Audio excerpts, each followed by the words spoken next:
રાજકોટથી ભાજપ ઉમેદવાર પરસોત્તમ રૂપાલા જેઓ આવતીકાલે ઉમેદવારી પત્રક ભરશે। રૂપાલાના ફોર્મ ભરવાને લઈને શહેર ભાજપની જબરદસ્ત તૈયારીઓ શરૂ।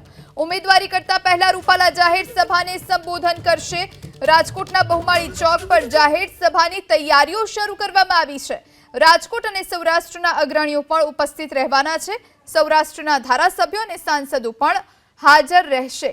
બહુમાળી ચોકથી જૂની કલેક્ટર કચેરી સુધી અભિવાદન શો યોજાવાનો છે।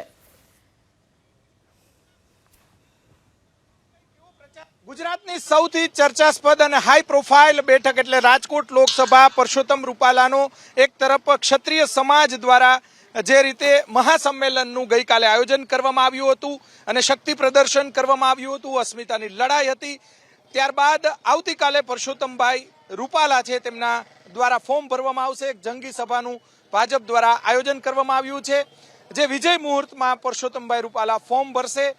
અને જે અત્યારે દ્રશ્યો બતાવવાનો પ્રયાસ કરીશું, તડામાર તૈયારીઓ ભાજપ દ્વારા કરવામાં આવી રહી છે।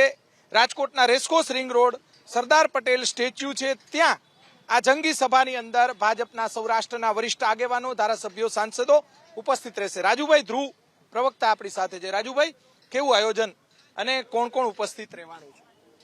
સૌરાષ્ટ્રની સાથે 7 સીટોના ઉમેદવારી પત્રકો ભરાઈ રહ્યા છે। આજે કેન્દ્રીય મંત્રી અને પોરબંદર લોકસભાના ઉમેદવાર મનસુખભાઈ માંડવિયાનું ઉમેદવારી પત્રક ભરાઈ રહ્યું છે। આજે એમની સભા સુદામા ચોક ખાતે ચાલી રહી છે, ત્યારે આવતીકાલે કેન્દ્રીય મંત્રી પરસોત્તમભાઈ રૂપાલા જે રાજકોટ લોકસભા બેઠકના ઉમેદવાર પણ છે, એમનું ઉમેદવારી પત્રક ભારતીય જનતા પક્ષના તમામ શ્રેણીના આગેવાનો, કાર્યકર્તાઓની ઉપસ્થિતિમાં ભરવામાં આવશે। જાગનાથ મંદિર ખાતેથી 9 વાગે રેલી સ્વરૂપે કાર્યકર્તાઓ પ્રસ્થાન કરશે। અહીં સરદાર પટેલની પ્રતિમા પાસે રાજકોટ ભારતીય જનતા પક્ષ પરંપરાગત રીતે એક કોર્પોરેશનની ચૂંટણી હોય, ધારાસભાની ચૂંટણી હોય કે લોકસભાની ચૂંટણી હોય, હંમેશા સરદાર પટેલની પ્રતિમાની સમક્ષ બહુમાળી ભવન ખાતે સભા એકત્રિત થઈ સૌ કાર્યકર્તાઓ સાથે મળી સભા કરતા હોય છે। ત્યારબાદ વિજય મુહૂર્તમાં ઉમેદવારી પત્રક ભરતા હોય છે। ભારતીય જનતા પક્ષના તમામ શ્રેણીના આગેવાનો આવતીકાલે ઉપસ્થિત રહેશે।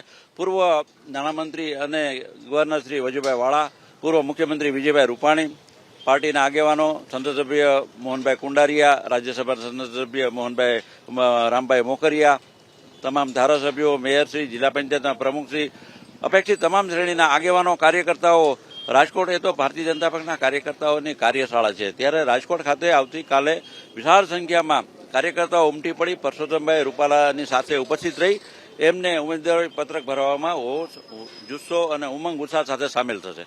રાજુભાઈ, મોટી સંખ્યામાં જે લોકો ઉપસ્થિત રહેવાના છે, ભાજપનું શક્તિ પ્રદર્શન પણ આવતીકાલે જોવા મળશે। હું માનું છું કે અમારું જે રીતે વડાપ્રધાન નરેન્દ્રભાઈ મોદીના નેતૃત્વમાં જે રીતે અમે વચનોનું પાલન કરીએ છીએ એ આપે જોયું। નરેન્દ્રભાઈ મોદીના નેતૃત્વમાં રાજકોટની પ્રજાએ એક નિશ્ચય કરી લીધો છે, ભારતીય જનતા પક્ષના ઉમેદવારને 5 લાખ કરતા વધુ મતોથી વિજેતા બનાવવાનો। સૌરાષ્ટ્ર હર હંમેશ નરેન્દ્રભાઈ મોદીની સાથે રહ્યું છે। સૌરાષ્ટ્રની સાથે 7 લોકસભાની બેઠકો ઉપર ભારતીય જનતા પક્ષના ઉમેદવારો 5 લાખ કરતા વધુ મતોથી જીતશે। રાજકોટ ભારતીય જનતા પક્ષનો ગઢ એટલા માટે છે કે અહીં અમારા એમ કે છે કે નરેન્દ્રભાઈ મોદી પોતાની સંસદીય કારકિર્દીની પહેલી ચૂંટણી અહીંથી લડેલા, એટલે રાજકોટના પ્રજાજનોએ નિશ્ચય કર્યો છે કે નરેન્દ્રભાઈ મોદીની જોડીમાં રાજકોટ ખાતેથી એક કમળ 5 લાખ કરતા વધુ મતો સાથે આપવું।